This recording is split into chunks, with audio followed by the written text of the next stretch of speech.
बदलना कौन चाहता है, मजबूर कर देते हैं लोग।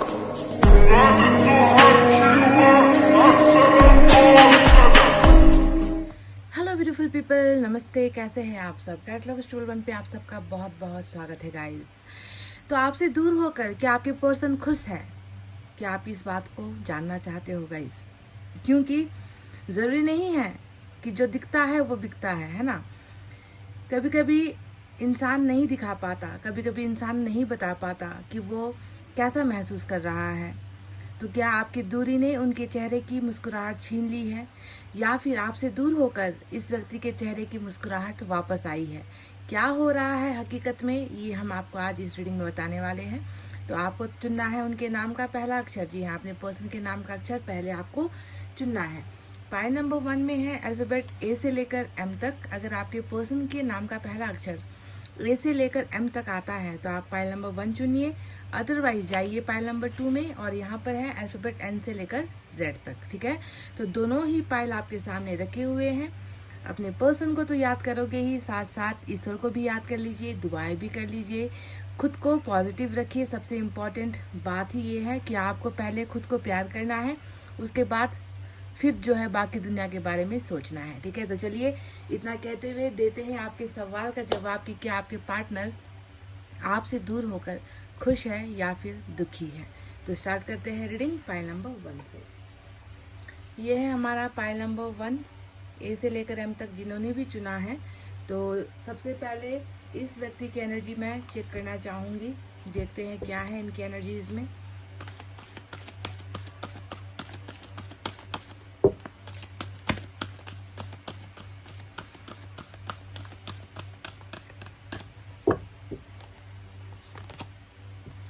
गाइस, आपको तो एंजल नंबर मिल गया, नंबर 22 आया है। यिंग यांग की एनर्जी आई है, और आप बहुत अच्छी तरीके से जानते हो कि इस एनर्जी का अर्थ क्या होता है। आज का सवाल है कि क्या आपके पार्टनर, आपके पर्सन आपसे दूर होकर खुश है। तो देखो, जो व्यक्ति आपके बिना खुद को अभी बिल्कुल आधा महसूस कर रहा है, जिसकी ताकत आधी हो गई है, जिसकी खुशी खत्म हो गई है, जिस व्यक्ति का जीवन जीने का हौसला खत्म हो गया है, क्योंकि उसे लगता है कि मेरी आधी शक्ति तो कहीं और है ना। ये होता है यिंग यांग, यानी कि किसी एक व्यक्ति के दूर हो जाने पर या उसका साथ छूट जाने पर अगर कोई दूसरा व्यक्ति अपने आप को टोटली इनकम्प्लीट, आधा अधूरा महसूस करता है कि मेरे में तो कुछ अब बचा ही नहीं है, तो आप सोच लो कि क्या ये व्यक्ति आपके साथ के बिना खुश हो सकता है या आपसे दूर होकर खुश हो सकता है। इसकी खुशी तब वापस लौटेगी जब ये व्यक्ति आपका बनेगा, जब आप इनके बन जाओगे, जब आप दोनों का रिलेशनशिप कंप्लीट होगा, तब जाकर आप दोनों कंप्लीट हो गए। यहाँ पर मैं सिर्फ आपके पार्टनर की एनर्जीज नहीं बता रही, क्योंकि यिंग यांग दो लोगों की एनर्जी होती है जो तब जाकर पूरी होती है जब वो दोनों एक दूसरे से जुड़ते हैं, वो दोनों एक दूसरे के साथ होते हैं, एक दूसरे को अपनी एनर्जी दे रहे होते हैं, खुशियाँ बांट रहे होते हैं, रिश्ता बांट रहे होते हैं। तब जाकर ये यिंग यांग कंप्लीट होता है कि अब फाइनली जो है हम दोनों खुश हैं, अब फाइनली हम दोनों कंप्लीट हो गए हैं, अब हमें किसी और की ज़रूरत नहीं है। ठीक है, तो आपके पर्सन की एनर्जी में ये निकल कर आया है कि ये व्यक्ति कहीं ना कहीं आपको अपनी शक्ति मानता है, ये व्यक्ति आपको अपना ताकत मानता है, और आपके बिना ये व्यक्ति, मैंने कह ही दिया, इनकम्प्लीट है, कंप्लीट नहीं हो पा रहा, पूरा नहीं हो पा रहा। और ये जानता है कि इनके अंदर शायद बहुत सारी कमजोरियां हैं, इनके अंदर बहुत सारी कमियां हो सकती है, बहुत सारे बैड हैबिट्स हो सकते हैं। इस व्यक्ति के अंदर शायद उतनी अच्छाई नहीं है जितनी आपके अंदर है ना। पर इस व्यक्ति को पता है कि वो सब कुछ संभाल लेगी, उसे मेरी हर बात का पता है, उसे मेरी हर आदतों का पता है ना। तो उसके साथ जाकर मेरा हर जो बुरा है वो भी जो है सही हो जाता है। तो इस तरीके की सोच आपके पार्टनर की है कि ये व्यक्ति आपके साथ कंप्लीट होना चाह रहे हैं। नंबर 22 बहुत ही ब्यूटीफुल एनर्जी यिंग यांग की निकल कर आई है। ठीक है, तो पहला ही जवाब आपको मिल गया है कि ये व्यक्ति आपके बिना खुश नहीं हो सकते, आपसे दूर नहीं बल्कि आपके करीब, आपसे बहुत ही गहरा मजबूत रिलेशनशिप बनाना चाहते हैं, और ये जानते हुए भी कि ये आपके काबिल नहीं, ये आपके बराबरी के नहीं, फिर भी जो है आप ही इन्हें खुश रख सकते हो। ठीक है, तो यिंग यांग आया है निकल कर। चलिए देखते हैं इनका चक्रा क्या कहता है।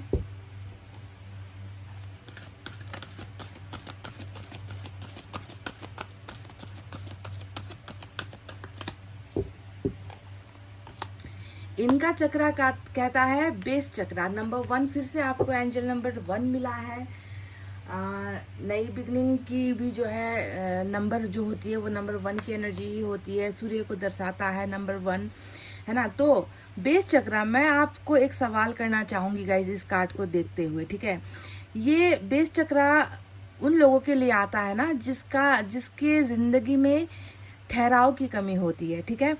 क्या आपके पार्टनर बहुत वादों में कमज़ोर है? मतलब कुछ लोग ऐसे होते हैं जो वादे कर देते हैं, पूरा नहीं करते, कमिटमेंट की बात करते हैं पर कमिटमेंट नहीं देते, शादी का सपना दिखाते हैं पर शादी से कोसों दूर भागते हैं, है ना। तो बेस चक्रा की समस्या होने की वजह से क्या आपने भी ऐसे ही कुछ समस्याएं झेले हैं अपने रिलेशनशिप में? क्योंकि बेस चक्र स्ट्रांग नहीं होगा तो इंसान का डिसीजन स्ट्रांग नहीं होगा, उसका फैसला स्ट्रांग नहीं होगा। वो व्यक्ति टाल मटोल करता रहेगा, वो व्यक्ति इधर से उधर करता रहेगा, बातें करता रहेगा पर उसे पूरा नहीं करेगा, है ना। शब्द बहुत ज़्यादा स्ट्रांग होंगे पर एक्शन में वो चीज़ें नहीं होंगी, है ना। तो क्या आपके पार्टनर ने भी आपके साथ ऐसा ही किया है कि बोला तो बहुत कुछ है पर किया नहीं है, निभाया नहीं है, चाहे वो वादा हो चाहे वो कमिटमेंट हो, है ना। इस तरीके की चीज़ें, यानी कि ये व्यक्ति अपने पर कायम नहीं रह पाते, अपनी बातों पर कायम नहीं रह पाते, अपनी वादों पर कायम नहीं रह पाते, क्योंकि इसे खुद नहीं पता कि इसे क्या करना है, इसके लिए क्या करना सही है, आपके और इनके रिलेशनशिप के लिए क्या करना सही है। ये व्यक्ति हमेशा लुढ़कता ही रहता है, समझ गए। तो बेस चक्रा जब तक स्ट्रांग नहीं होगी, जब तक किसी घर का नींव जिसे हम कहते हैं ना बेस, जब तक वो मजबूत नहीं होगा उसके ऊपर हम इमारत कैसे खड़ी कर सकते हैं? वो तो ढह जाएगी, वो तो टूट जाएगी। इसीलिए इस चीज़ की शायद आपके पर्सन के अंदर समस्या मुझे नज़र आई है, पर बेस चक्रा स्ट्रांग बिल्कुल होगा क्योंकि ये इनके चक्रा से निकल कर आया है कि स्टेबिलिटी आने वाली है मजबूती आने वाली है, ठहराव आने वाला है ना। ये मतलब स्ट्रेंथ आने वाला है आपके और इनके रिलेशनशिप में। न्यू मजबूत होगा तभी तो आपका रिश्ता मजबूत होगा, है ना। बार बार मैं देख रही हूँ कि ये व्यक्ति वादा तोड़ने में बहुत माहिर है आपका पर्सन, ठीक है। तो ये इनका चक्रा निकल कर आया है। चलिए अब टैरेट से भी हम देखेंगे कि क्या है कि आपके पर्सन आपसे दूर होकर खुश है।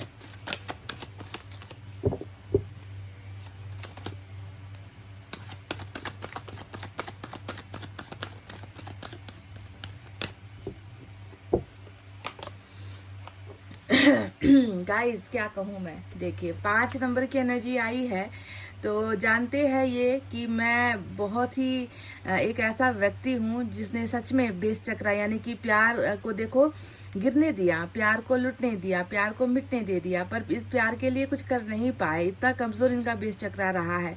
तो 5 ऑफ कप्स का मतलब है कि उदास बिल्कुल है आपके पर्सन। उदासी की बहुत लंबी दास्ता है यहाँ पर, क्योंकि आपके पर्सन जानते हैं कि अगर मैं, है ना, रिश्ते को टिकाऊ बनाता, अगर रिश्ते को मजबूत बनाता तो शायद आज ये चीज़ मुझे देखनी नहीं पड़ती। ये जो उदासी है मेरे अंदर उसे मुझे झेलना नहीं पड़ता, मुझे इस तरीके से रोना नहीं पड़ता, उसकी याद में मुझे तड़पना नहीं पड़ता। तो आपके पर्सन क्या आपसे दूर होकर खुश है? पहला ही जवाब आपको ऑलरेडी मिल चुका है गाइस कि ये व्यक्ति आपके बिना खुश नहीं है, साथ ही साथ आपके प्यार के बिना भी खुश नहीं है। और लगता है इस व्यक्ति को कि कुछ तो मिसिंग है मेरे लाइफ में, कुछ तो है जो मैं मिस कर रहा हूँ।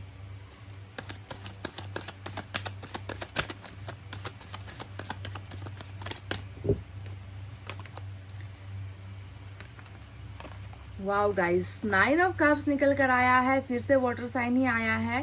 तो 9 ऑफ कप्स मतलब देखो इस व्यक्ति को जो अभी महसूस हो रहा है आपसे दूर होकर, है ना, उसकी भरपाई कैसे होगी, वो पूरा कैसे होगा? जब आप इनके जीवन में आओगे लौटकर, जब आपका प्यार इनको मिलेगा, तब ये व्यक्ति कहेगा ओ गॉड, है ना, कि मुझे तो मेरी विश मिल गई, मेरी जिंदगी की खुशियाँ मुझे वापस लौट कर आ गई है। आपने मुझे वो दे दिया जिसके लिए मैं आज तक जो है उदास था, जिसको ना पाकर मैं तड़प रहा था, वही आपने जो है मुझे दे दिया। ऐसा लगता है कि जैसे जमाने भर की खुशियां मुझे मिल गई हैं। तो 9 ऑफ कप्स का टोटल कनेक्शन आपके प्यार से है, आपके रिश्ते से है। एक तरफ एक व्यक्ति है जो आपके प्यार के लिए तड़प रहा है, दूसरी तरफ जो है आपके प्यार को पाने के लिए मदद मांग रहा है। किससे मदद मांग रहा है? ईश्वर से मदद मांग रहा है। क्यों मांग रहा है? क्योंकि इनको पता है कि आपके प्यार की इन्हें बहुत ज़रूरत है और आपके प्यार के बिना ये कभी खुश नहीं हो सकते। तो आप इनके दुआओं में हो गाइस, समझ गए? आप इस व्यक्ति की दुआओं में हो। 9 ऑफ कप्स का मतलब ही है मांगना, ईश्वर से मांगना, दुआ मांगना है। और क्या मांगना? आप और आपका प्यार मांगना। क्यों मांगना? क्योंकि इनको जो है पता है कि मैं उसको पाऊंगा, जब जिस दिन मैं उसको पाऊंगा, उसको देखूंगा, उससे मिलूंगा, उसके साथ रिलेशनशिप में जाऊंगा, जब मेरा प्यार सक्सेसफुल होगा, उसी दिन जो है मेरे चेहरे पर मुस्कुराहट आएगी, मैं खुश हो पाऊंगा।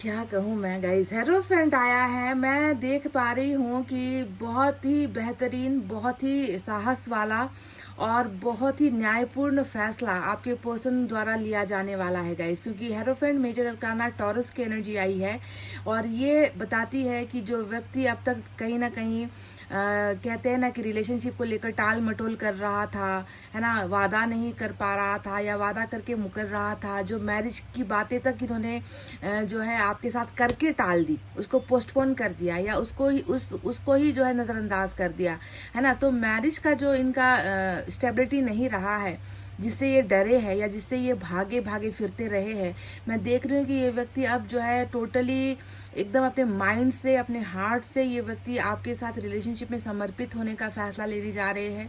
क्योंकि हेरोफेंट जहाँ पर एक तरफ ईश्वर की मर्जी द्वारा दो लोगों के प्यार को संपन्न करने वाली मैरिज की एनर्जी होती है, तो वहीं पर साथ साथ इस व्यक्ति को सद्बुद्धि देने वाली भी एनर्जी होती है, सही फैसला लेने के लिए प्रेरणा देने वाली भी एनर्जी होती है, अच्छे गाइडेंस की एनर्जी होती है। ज़रूरी नहीं होता है कि सिर्फ भगवान के साथ ही गाइडेंस मिलती है, कभी कभी दोस्त तक जो है अच्छा रास्ता दिखा देते हैं, दोस्तों द्वारा भी जो है कभी कभी अच्छा गाइडेंस मिल जाता है, कभी छोटे बच्चे तक जो है प्यार का सही मायना समझा जाते हैं।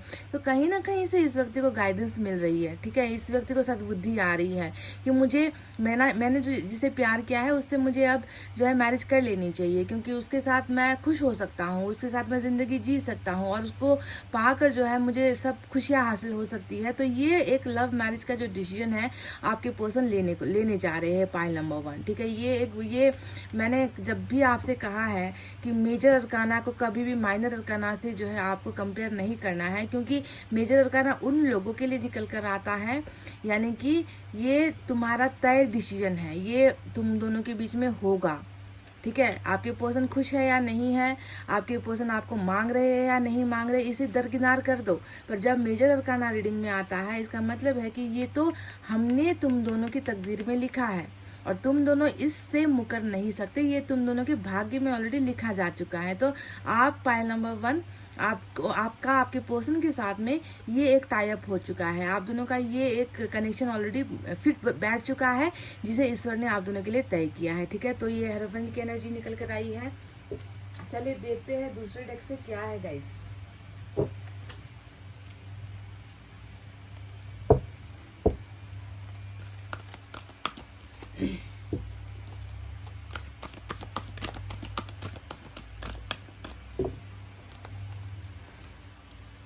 एस ऑफ एयर गाइस, तो एस ऑफ एयर आया है, जिसका अर्थ यहाँ पर ये निकल कर आता है, मैंने आपसे कहा था कि नंबर 1 हमेशा शुरुआत को दिखाता है ना, किसी भी चीज़ को नए तरीके से, नए ढंग से, है ना, नए आइडियाज़ के साथ स्टार्ट होने की एनर्जी नंबर 1 की होती है।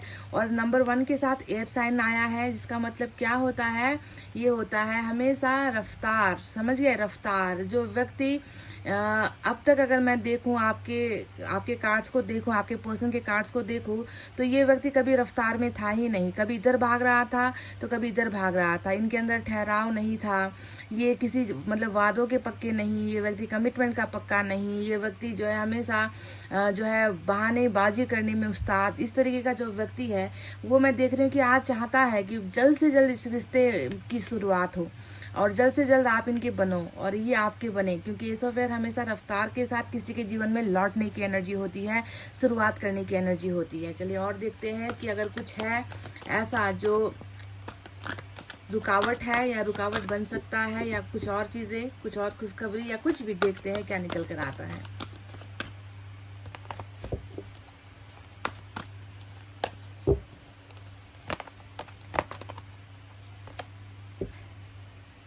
गाइस ये क्या है, फिर से हेरोफेंट आ गया, डबल हेरोफेंट आया है। टॉरस आज बहुत मजबूत है रीडिंग में, टॉरस की एनर्जी आई है। तो फिर से अब इसके बारे में मैं क्या कहूँ, यानी कि ईश्वर तो मतलब ईश्वर ने तो जैसे तय कर लिया है, ईश्वर ने तो जैसे कंफर्मेशन ही आपको दे दिया है कि भाई तैयार हो जाओ तुम मैरिज के लिए, तुम मेंटली प्रिपेयर हो जाओ, तुम हर तरीके से तैयार हो जाओ, क्योंकि इस व्यक्ति के साथ तुम्हें जो है ऐसे बंधन में बनना है जो जो शायद अब तक तुम सोच ही रहे हो कि होगा कि नहीं होगा, पर ये होकर ही रहेगा वाला फैसला है ईश्वर का।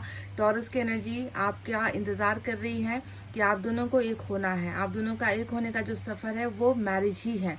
ठीक है, यहाँ पर आप इनके वेल विशर, आप इनके दोस्त, आप इनके शुभ चिंतक बनकर नहीं रहने वाले, आप इनके जान पहचान वाले बनकर नहीं रहने वाले। ये रिश्ता बहुत बहुत लंबी रेस का घोड़ा है गाइस, बस मैं आपसे इतना कहना चाहूँगी। एक और देखते हैं क्या है।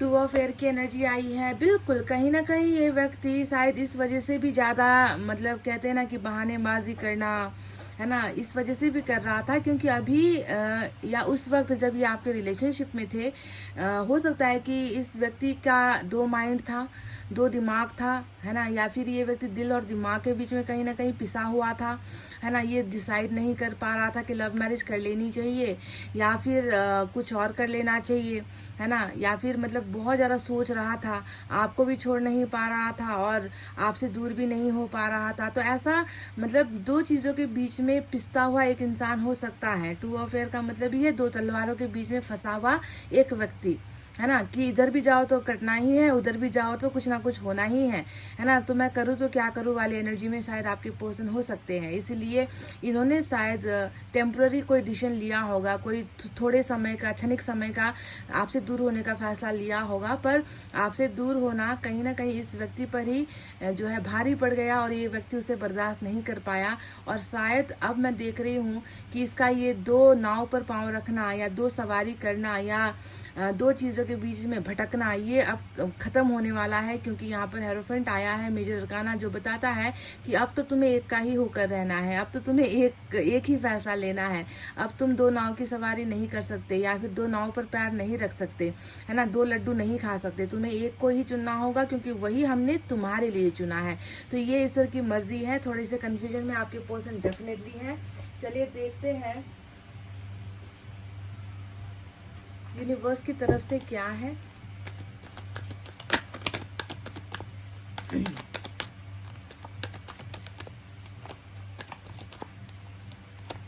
फाइटिंग, मुझे लग रहा है कि अभी आपके पर्सन का जो दिमागी संतुलन है वो थोड़ा सा बिगड़ा हुआ है, क्योंकि नाराज़गी जो होता है, गुस्सा जो होता है, जिसे काबू नहीं किया जा पा रहा, ऐसी अवस्था आपके पार्टनर की हो रखी है। डेफिनेटली आपसे अगर इनका झगड़ा हुआ भी था, है ना, तो वो तो कल की बात थी, है ना, झगड़ कर आप दोनों शायद अलग भी हो गए हो। तो फिर अब ये फाइटिंग किसके साथ हो रही है? अब ये फाइटिंग उनके साथ हो रही है जो आप दोनों के बीच में आए हैं, या जिनकी वजह से आप दोनों के बीच में सेपरेशन हुआ है, या फिर जितना भी गुस्सा है इनके अंदर, है ना, कि आपसे अलग होना पड़ा है, तो वो झुंझलाहट या वो गुस्सा किसी और पर उतार रहे हैं। बहुत ज़बरदस्त इनकी तकरार होती है, लड़ाइयाँ हो रही है, डिस्कशंस हो रहे हैं, और कहीं ना कहीं इस व्यक्ति को गुस्सा भी बहुत आता है। क्या ये एक आदत है जो निकल कर आई है? तो वो मैंने आपसे साझा कर दिया कि क्या आपके पार्टनर बहुत छोटी छोटी बातों पर बड़ा बड़ा गुस्सा करते हैं क्या गाइस? क्या इनके अंदर चिड़चिड़ापन है ना, मतलब छोटी सी बातों को भी मिसअंडरस्टैंड करेंगे। आप ए कहोगे तो ये जेड कहने वाला इंसान है ना, आपको मिसअंडरस्टैंड करने वाली इनकी आदत है ना, मतलब बिन बात के जो है तूफान मचाना, बिन बात के तहलका मचाना, है ना, इस तरीके की क्या हैबिट आपके पर्सन के अंदर है? अगर है तो ये रीडिंग और ये एनर्जी आपके पार्टनर के साथ बहुत मैच हो सकती है। देखते हैं मैसेज से क्या है।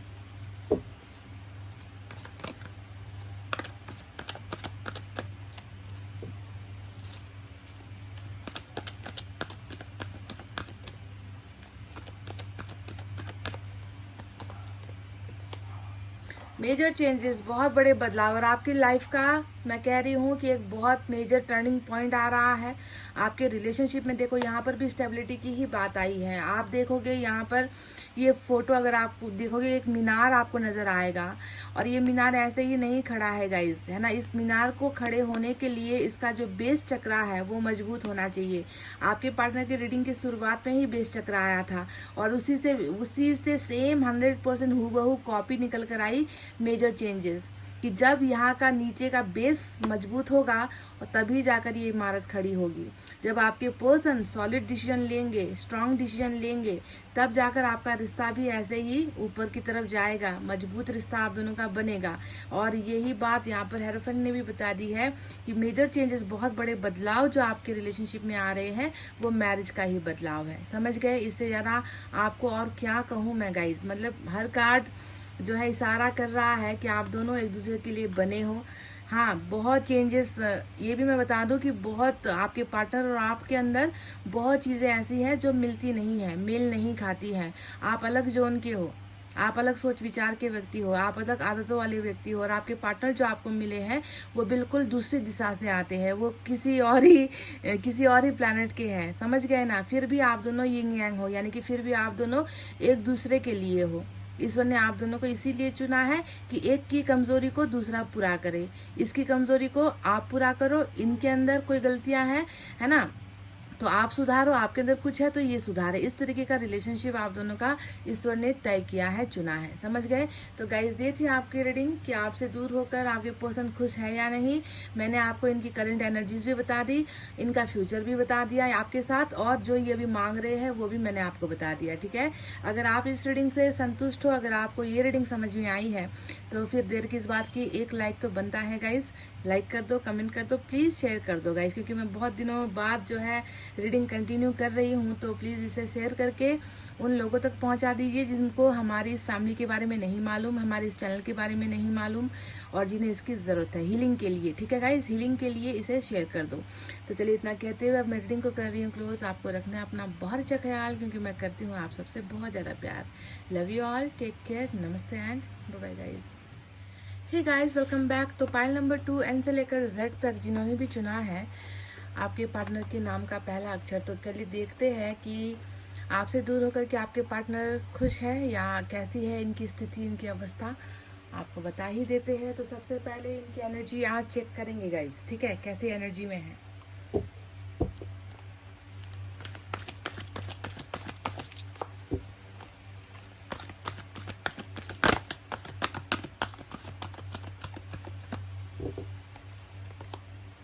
नंबर 7 हमेशा थोड़ी सी तकलीफ वाली एनर्जी होती है, थोड़ा सा मतभेद वाला कार्ड होता है नंबर 7, है ना, आप जानते ही हो। कम्युनिटी का कार्ड आया है गाइस, और इस कार्ड को देखकर ऐसा ही लग रहा है कि आप और आपके पर्सन के बीच में जो सबसे बड़ी दीवार है वो समाज की दीवार है, वो परिवार की दीवार है, वो एक ऐसा दीवार है जिससे शायद मुझे लगता है कि आपके पार्टनर लड़ नहीं पाए। ठीक है? कम्युनिटी बहुत स्ट्रांग होती है, आप जानते हो। जिस समाज में हम रहते हैं उन समाज की दकियानुसी नियमों के अंदर जब हम पिसते हैं, है ना, तो कई प्यार करने वालों को अलग होना पड़ता है। तो कहीं ना कहीं हो सकता है कि आपके पर्सन की एनर्जी से ये निकल कर आया है कि कम्युनिटी के बारे में बहुत सोचते हैं आपके पर्सन, है ना। वो जो लोग होते हैं, आसपास के जो लोग होते हैं, जिनका ना आपसे कोई लेना देना, ना आपके पार्टनर से कोई लेना देना, है ना ही जो है उनकी वजह से आप दोनों का घर चलता है, ना उनकी वजह से आप दोनों का पेट भरता है, फिर भी इन लोगों का दखलंदाजी हद से ज़्यादा ही जो है दूसरों के जीवन में होता है। तो क्या कम्युनिटी का खौफ आपके पर्सन के अंदर था? जब आप जानते ही होंगे कि आपके और आपके पर्सन के बीच में किस चीज़ को लेकर समस्याएं थी, है ना, कि मैंने ये कदम लिया तो लोग क्या कहेंगे, वो 4 लोग क्या कहेंगे, 2-4 बातें करेंगे, है ना, उन लोगों का रिएक्शन क्या होगा, ये जो समाज है, ये जो परिवार है, उनको मेरा प्यार एक्सेप्ट होगा या नहीं, ये रिश्ता एक्सेप्ट होगा या नहीं। तो कम्युनिटी का दबाव बहुत ज़्यादा लगता है कि आप दोनों के रिलेशनशिप में आया है।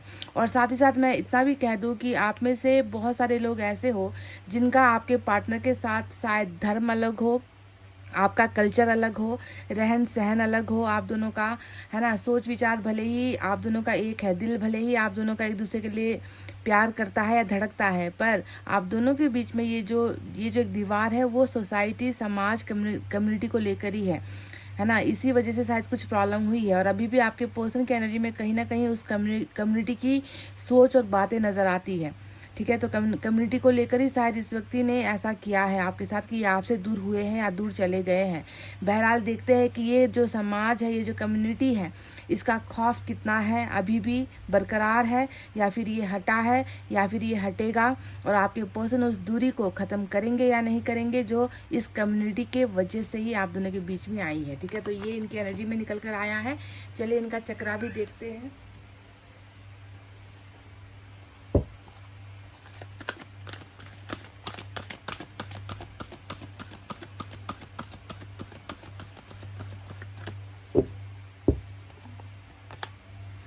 कन्फ्रंट नंबर 18 की एनर्जी आई है guys, wow.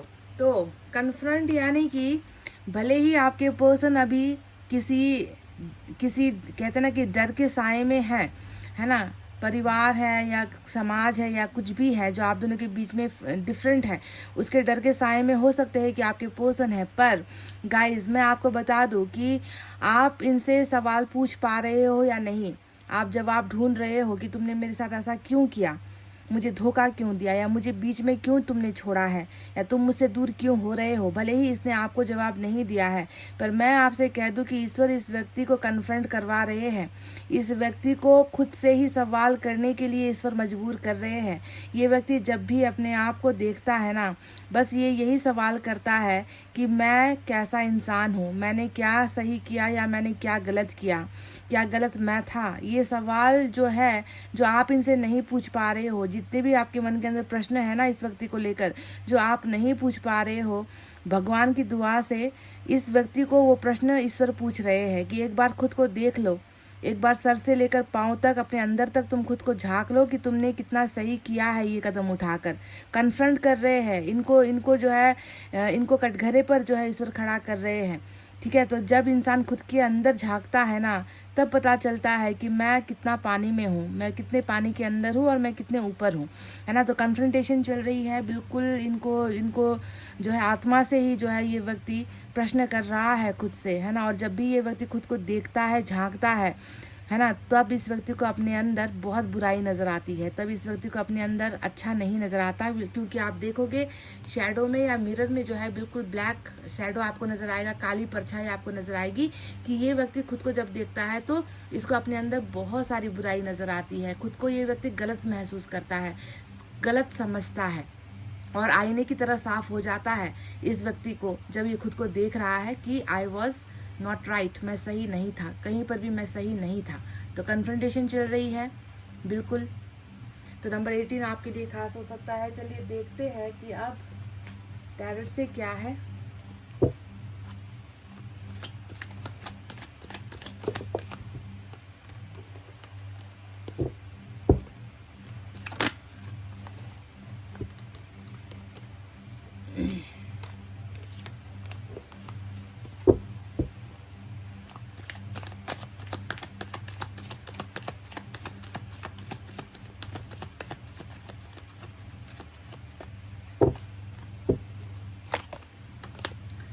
Wow guys, 2 of cups की एनर्जी आई है। तो ईश्वर ने जो किया है इनके साथ, या ईश्वर जो कर रहे हैं ना इनके साथ, तो बहुत सही कर रहे हैं। क्योंकि ईश्वर इनको ये भी कह रहे हैं या बता रहे हैं कि देखो, जब तुमने अपने अंदर झांका है ना, तब तुम्हें पता चलेगा कि जिस शख्स को तुमने ठुकराया है उसने तुमसे कितना प्यार किया है। क्या तुमने उसे उतना ही प्यार किया है? क्या तुमने उसके लिए उतना ही त्याग किया है? क्या तुम उसके लिए उतना ही लड़े हो? क्या तुम उसके लिए उतना ही परफेक्ट हो? है ना। तो ये वो कन्फ्रंटेशन है, चल रही है आपके पर्सन को, है ना। दिखा रहे हैं ईश्वर आईना कि देख लो तुमने कैसे प्यार को ठुकरा दिया, कैसे रिश्ते को ठुकरा दिया, कैसे रिश्ते से और कैसे इंसान से तुम दूर चले गए, और क्यों चले गए, है ना। ये चीज़ें, ये सवाल, ये प्रश्न चल रहे हैं उनके खुद के अंदर।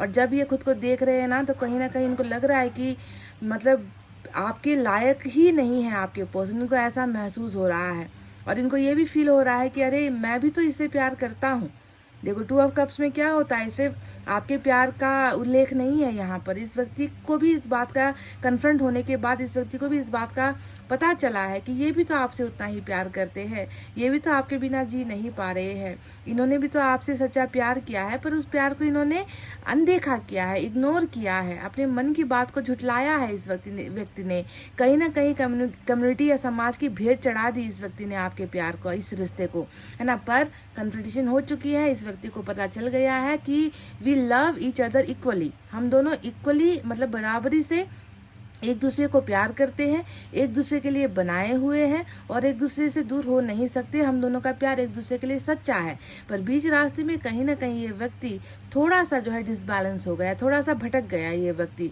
और जो है सही प्यार की पहचान जो है तब नहीं हुई थी इस व्यक्ति को, अब हो रही है जब इनकी क्लास लग रही है ना, इनकी क्लास लग रही है गाइस। चलिए और देखते हैं क्या है, क्या आपके पर्सन आपसे दूर होकर खुश है।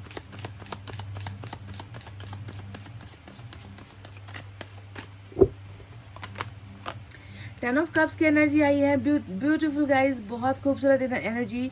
जब दो लोग एक दूसरे को अपना दिल देते हैं, जब दो लोग एक दूसरे को अपना भरोसा देते हैं, जब दो लोग एक दूसरे को अपना वादा देते हैं, है ना, कि दो प्यार करने वालों का वादा क्या होता है, सपना क्या होता है, ये होता है टेन ऑफ कप्स की। अभी तो हम सिर्फ दो हैं, पर हमें आगे चलकर अपना घर बनाना होगा, हमें आगे चलकर अपने प्यार की निशानी बनानी होगी, हमें इस परिवार को बड़ा करना होगा और इस परिवार में हम प्यार से रहेंगे, इज्जत से रहेंगे। हमारे पास शानो शौकत की चीज़ हो ना हो, हमारे पास परिवार का आशीर्वाद हो ना हो, हमारे पास दुनिया समाज का आशीर्वाद हो ना हो, पर हम अपने प्यार के सहारे इस परिवार को खड़ा कर सकते हैं। यही तो वो वादा है ना जो आप दोनों ने यहाँ पर किया है। देखो क्या एक्सचेंज किया है आप दोनों ने, एक दूसरे को क्या दिया है। ये जो कप आप दोनों एक दूसरे को दे रहे हो, इसमें वही तो है, यही सारे वादे हैं। टेन ऑफ कप्स का वादा है ना, वो आपसे प्रॉमिस कर रहे हैं, आप इनसे प्रॉमिस कर रहे हो कि एक दूसरे को कभी भी धोखा नहीं देंगे, एक दूसरे को का साथ कभी भी नहीं छोड़ेंगे, एक दूसरे के लिए हमेशा जो है वफादार रहेंगे, मरते दम तक, जीते जी कभी भी जो है एक दूसरे को जो है एक दूसरे को जो है कभी भी ऐसा मौका नहीं देंगे कि हम दोनों की इज्जत पर दाग लगे, है ना। तो ये जो आप दोनों ने एक्सचेंज किया है ना, वादे एक्सचेंज किए हैं ना गाइज, उसी वादे का एक कार्ड है ये टेन ऑफ कप्स, जो शायद आपके पर्सन भूल गए या उन्हें तब याद नहीं आया कि भाई मैंने प्यार की शुरुआत तो कर ली, है ना, मैंने उससे वो प्यार भी दे दिया, उसका प्यार भी ले लिया, पर मैंने क्या टेन ऑफ कप्स पूरा किया। ये जो कमिटमेंट है मैरिज का, फैमिली बसाने का, साथ में अपने परिवार को एक्सटेंड करने का, आगे ले जाने का, क्या मैं ये पूरा कर पाया, है ना। तो इसका भी जो है कन्फ्रंटेशन आपके पर्सन को ईश्वर कर रहे हैं। देखो कितना ज़्यादा वादा खिलाफी तुमने किया है, कितना एक इंसान के भरोसे को तुमने तोड़ा है, कितना बड़ा सपना दिखाकर जो है तुमने उस सपने को तोड़ दिया है ना। एक इंसान जो तुम्हारे भरोसे पर, है ना, बिना किसी और के हुए तुम्हारा इंतज़ार कर रही है या फिर कर रहा है, ऐसे शख्स का दिल तोड़ने का जो सज़ा है वो आपके पर्सन को बखूबी मिल रहा है। आपके पर्सन, जहाँ तक मैं देख रही हूँ, 2 ऑफ कप्स यानी कि बहुत प्यार अब आपके लिए महसूस करते हैं। वहीं पर कहीं ना कहीं ये व्यक्ति अब जानता है कि मुझे जो है अपने प्यार को इस मंजिल तक, 10 ऑफ कप्स की मंजिल तक अब लेकर जाना है। फैमिली मुझे चाहिए, मुझे इस व्यक्ति के साथ ही फैमिली चाहिए, क्योंकि मैंने इससे ही प्यार किया था, मैंने वादा भी इससे ही किया था। चलिए देखते हैं कि क्या कुछ और कम्युनिटी की दीवारें, कुछ और दीवारें यहाँ पर आएगी या कैसा चल रहा है माहौल, अभी कैसा है, सिचुएशन कैसा है गाइस। 10 ऑफ कप्स के बाद में आपको मिला है सन, लियो की एनर्जी आई है। यहाँ पर वाटर साइन आए हैं, कैंसर, स्कॉर्पियो, पाइसेस, कर्क, वृश्चिक, मीन राशि और फायर साइन से लियो की एनर्जी आई है। तो गाइस आपके पर्सन बिल्कुल, अभी तो मैं देख रही हूँ कि मतलब नेगेटिविटी का कोई रास्ता है ही नहीं, है ना। कि कुछ लोग होते हैं कि बहुत दुखी भी होते हैं, बहुत गम में होते हैं, पर फिर भी कुछ करने का गुंजाइश नहीं होता, कुछ एक्शन लेने की प्लानिंग नहीं होती, बस गम में रहेंगे, है ना, रोते रहेंगे, पर कोई जज्बा नहीं दिखाएंगे कि चलो भाई रो धोकर होना कुछ नहीं है, उठकर जो है अपने पार्टनर से बात कर लेते हैं, कोई तरकीब निकाल लेते हैं, कोई रास्ता या कोई हल निकाल लेते हैं। कुछ लोग ऐसा करते ही नहीं है, बस रोते रोते रह जाते हैं, है ना। पर आपकी रीडिंग में आप देखोगे कि इस व्यक्ति की जो पॉजिटिविटी है ना, वो बहुत ज़्यादा है ना। जहाँ पर मतलब ये ऐसे कार्ड्स निकल कर आए हैं जहाँ पर ये व्यक्ति सपना देख रहा है आपका आपका साथ पाने का सपना देख रहा है, मैरिज का सपना देख रहा है, बच्चों का सपना देख रहा है, आपके साथ ट्रैवल करना, आपके साथ डेट पर जाना, आपके साथ जो है कोई अच्छा काम करना, घूमना फिरना, है ना, ये सारी चीज़ें मतलब इंजॉयमेंट, रोमांस कह लीजिए, सक्सेस कह लीजिए, है ना, क्लैरिटी कह लीजिए, विज़न कह लीजिए, कुछ भी, है ना, ये व्यक्ति आपके साथ अपनी ज़िंदगी की गाड़ी को आगे लेकर जाना चाहता है, क्योंकि इसे खुश होना है, क्योंकि इसे आपके साथ तरक्की हासिल करनी है, क्योंकि इसको आपके साथ ज़िंदगी जीनी है, खुश होकर ज़िंदगी ये व्यक्ति आपके साथ जीना चाहता है। तो नेगेटिविटी बिल्कुल भी नहीं है, नेगेटिविटी बिल्कुल भी नहीं है इनकी एनर्जीज में, समझ गए, सब कुछ ये अच्छा ही अच्छा सोच रहा है आप दोनों के रिलेशनशिप को लेकर। चलिए देखते हैं दूसरे डेक से क्या है गाइस।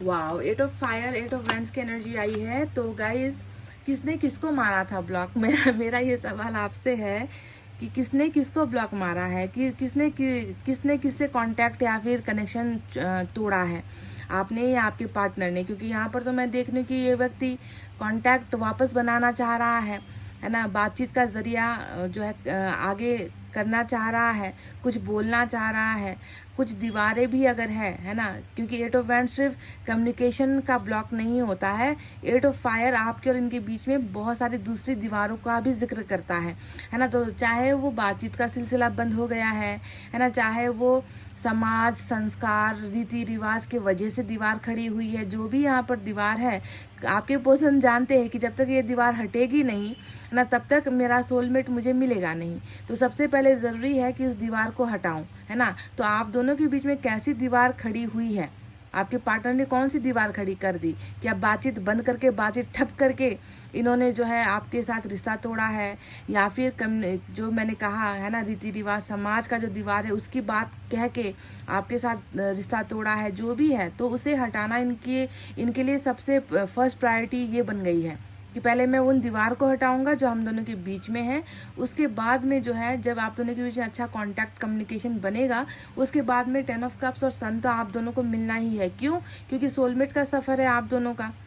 आपके पर्सन की अच्छी खासी क्लास लगा रहे हैं ईश्वर, इनको समझा रहे हैं, है ना, इनको दिखा रहे हैं कि क्या हरकत की है तुमने, कैसी हरकत करनी थी, क्या हरकत करके आए हो, कैसा रिश्ता बनाना था और कैसा रिश्ता बिगाड़ कर आए हो, सब कुछ तो इनको जो है पूछा जा रहा है ईश्वर के द्वारा।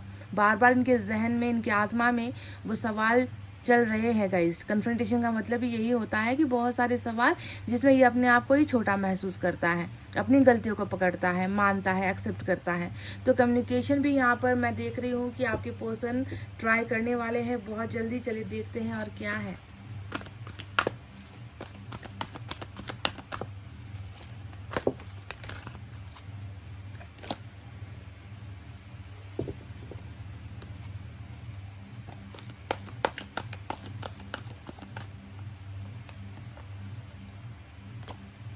पेशेंस गाइस, अगर आप चाहते हो कि आपके पर्सन, है ना, आपको और आपके साथ किए गए वादों को पूरा करे, सपनों को पूरा करे, मैरिज यहाँ पर बहुत दिख रही है आपकी 10 ऑफ कप से।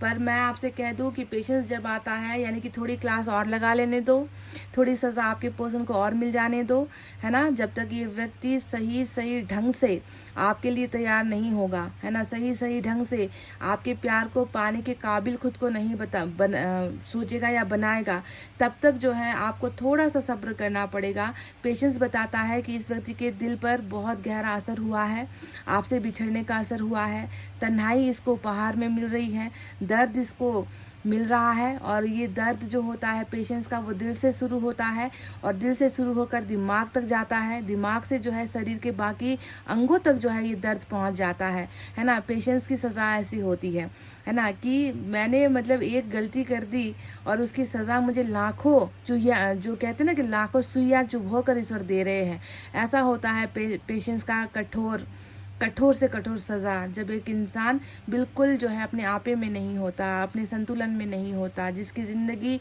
सुन्न पड़ जाती है, जिसका दिमाग सुन्न पड़ जाता है, जिसको ज़िंदगी जो है उजाड़ नज़र आने लगती है, जिसको अपनी गलतियाँ जो है अपनी ही आंखों के सामने दिखाई देने लगती है ना, जिसका जिसका जो है किसी चीज़ में मन नहीं लगता, ये होती है पेशेंस की जो है अवेकनिंग, मतलब जगाना, किसी को जगाना। जो व्यक्ति सोने का नाटक कर रहा है, जो व्यक्ति सच्चाई से भाग रहा है, जो व्यक्ति रिश्ते से भाग रहा है ना, जो रिलेशनशिप को जो है बहुत ज़्यादा लाइटली ले रहा था, हल्के में ले रहा था, है ना, ऐसे व्यक्ति को पेशेंस में जब डालते हैं ना ईश्वर, तो इस इंसान से सब कुछ छीन लेते हैं। उसकी खुशियाँ छीन लेंगे, उसका कारोबार छीन लेंगे, उससे धन छीन लेंगे, उसकी ज़िंदगी में दुख ही दुख आएंगे, उसकी हेल्थ बिगड़ने लगेगी, है ना, उसका दिमाग ख़राब होने लगेगा, उसके अंदर बेचैनी सी रहेगी, है ना, उसको नींद नहीं आएगी, वो हमेशा जो है अपने आप को बहुत ही निराश महसूस करेगा, हैप्पीनेस उसे कभी फील नहीं होगी, मुस्कुराना वो व्यक्ति भूल जाएगा। तो ऐसी कठोर सज़ा पेशेंस में मिलती है, और ये सज़ा इसलिए ईश्वर देते हैं ताकि इसे जो है सच्चे प्यार को ठुकराने की, है ना, अहमियत पता चले कि मुझे आज अगर ऐसा हो रहा है तो किस वजह से हो रहा है। जब तक ये पेशेंस से गुजरेगा नहीं, तब तक उसे कैसे एहसास होगा कि आपसे ये कितना प्यार करते हैं या आप इनसे कितना प्यार करते हो, है ना। तो पेशेंस भले ही आपसे कहता हो कि आपके पार्टनर को थोड़ा वक्त चाहिए, उसे हील होने का वक्त दे दो, उसे उसके घाव को भरने का, उसके जख्म को भरने का वक्त दे दो, उसे सुधरने का मौका दे दो, है ना। तो आपको पेशेंस रखना है, आपको थोड़ा सब्र करना है, आपको थोड़ा इंतज़ार करना पड़ेगा। ठीक है, चलिए देखते हैं लास्ट।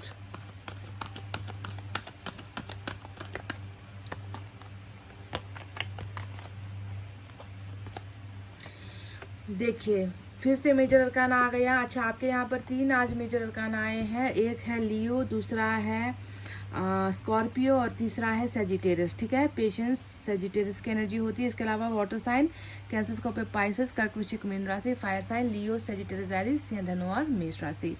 तो ट्रांसफॉर्मेशन ने क्या कहा है कि ये तो युगों युग का सफ़र है, आप दोनों का प्यार अमर है और आप दोनों का प्यार मिटा नहीं है, थोड़े समय के लिए बस वो धुंधली पड़ गई है। ठीक है, ट्रांसफॉर्मेशन में भी आपको पता चलेगा कि जहाँ पर पेशेंस एक तरफ एक इंसान को ठीक करता है, तो ट्रांसफॉर्मेशन कर्मा को ठीक करने की एनर्जी होती है। समझ गए कि कर्मा बिगड़ा हुआ है, कर्म बिगड़े हुए हैं, बुरा कर्म था, आपका था, आपके पार्टनर का था, या आप दोनों का ही था, किसी न किसी के बुरे कर्मों की सज़ा थी, इसीलिए कर्म को सुधारने की एनर्जी ट्रांसफॉर्मेशन होती है, इंसान को सुधारने की एनर्जी पेशेंस होती है। तो दोनों ही देखो सुधार की एनर्जी यहाँ पर चल रही है। और डेथ जो है जब आता है किसी के रीडिंग में, तो क्या पता चलता है कि मैंने कहा है ना आपको कई बार कहा है कि पिक्चर अभी बाकी है मेरे दोस्तों, है ना। ट्रांसफॉर्मेशन हमेशा एंडिंग में रिजल्ट देता है, अंत में रिजल्ट देता है ना। कि जिस फिल्म को आप सोच रहे थे कि ख़त्म हो गई, पर क्लाइमैक्स में जो है उसका रिजल्ट कुछ और ही आता है, और फाइनली एक लव स्टोरी ही जो है जीतती है, पर उसमें बदलाव होने होते हैं, चेंजेस होने होते हैं। ठीक है, तो ये कर्मा का बदलाव यहाँ पर होना है, रिबर्थ आपके रिलेशनशिप का होगा गाइस। चलिए देखते हैं मैसेज से क्या है, यूनिवर्स की तरफ से मैसेज लेते हैं।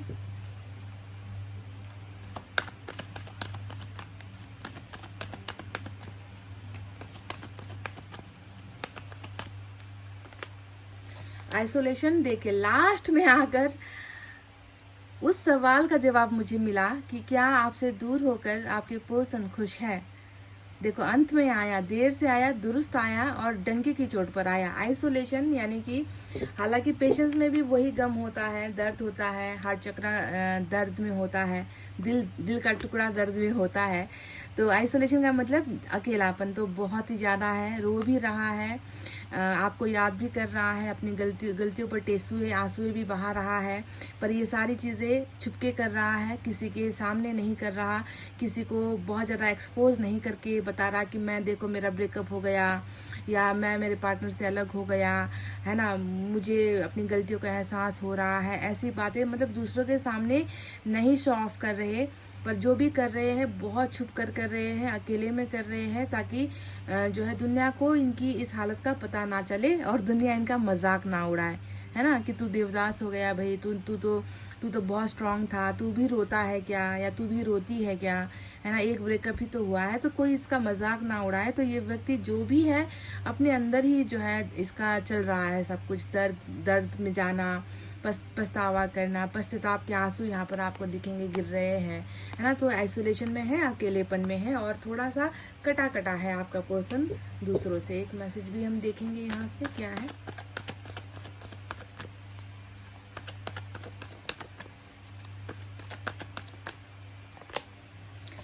मेडिटेशन कीजिए। बिल्कुल आपके लिए आया है ये कार्ड, और मेडिटेशन मुझे आपको बताने की ज़रूरत नहीं है। आप जिस मानसिक अवस्था से गुजर रहे हो, ब्रेकअप अच्छों के पसीने निकाल देता है गाइज, मैं जानती हूँ, है ना। तो ऐसे में आपको खुद को सबसे पहले खुद को तैयार रखना है, मेडिटेशन करना है, दिमाग को शांत रखना है, भावनाओं को काबू रखने का एक ही इलाज है कि आप मेडिटेशन करो। ठीक है, मेडिटेशन करो, ध्यान लगाओ, ओम का जाप करो, है ना। जो आपको पसंद है मेडिटेशन आप अपने दिमाग को संतुलित रखने के लिए, अपनी भावनाओं को कंट्रोल रखने के लिए करते हो, तो इसे आप कंटिन्यू कीजिए, है ना। और आपके पर्सन ये सारी चीज़ें महसूस कर रहे हैं, आपसे दूर होकर अकेले हो गए हैं, आपसे दूर होकर खुश है। सवाल ये था, पर मैं इसका जवाब आपको दूंगी कि आपसे दूर होकर आपके पर्सन अकेले हो गए हैं, आइसोलेटेड हो गए हैं। ठीक है, तो गाइज ये थी आपकी रीडिंग। आई होप आपको समझ में आई है। तो प्लीज़ वीडियो पर लाइक कमेंट एक शेयर प्लीज़ गाइज, ठीक है, शेयर कर दीजिए। लाइक कमेंट तो आप करते ही हो, करके जाइए। इतना कहते हुए मैं रीडिंग को कर रही हूँ क्लोज। आपको रखना है अपना बहुत अच्छा ख्याल, क्योंकि मैं करती हूँ आप सबसे बहुत ज़्यादा प्यार। Love you all, take care, नमस्ते एंड बाय गाइज।